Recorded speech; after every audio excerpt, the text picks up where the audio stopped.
господин министър. Радвам се, че училищата в Велико Търново, или поне по-голямата част от тях, са предприели действия, защото спрямо община Велико Търново наистина е необходимо да бъдат те там подсещани, че трябва да изпълнят свои задължения.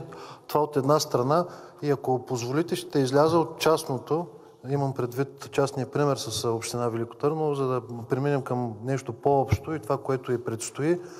В проекта за изменение и допълнение на Закона за предучилищното и училищно образование, на базата и на значителен контрол, който осъществихме от ВЪЗРАЖДАНЕ към всички училища в страната чрез регионалните управления, на най-добрия опит, предложихме училищата да бъдат приравнени с молитвените домове в Закона за местните данъци и такси през преходните и заключителни разпоредби, които са освободени още от 2013 година, и то от управление на ГЕРБ тогава, молитвените домове имам предвид, т.е. училищата да бъдат приравнени, също освободени, защото имам ужасно разнообразна практика.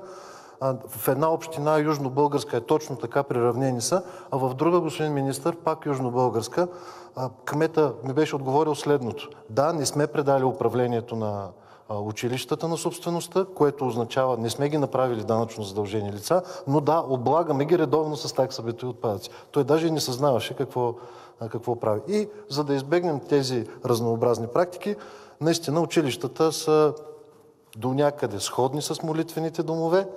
В този смисъл мисля, че там им е мястото да бъдат освободени тези огромни публични сгради с огромни данъчни оценки от това облагане. Благодаря ви.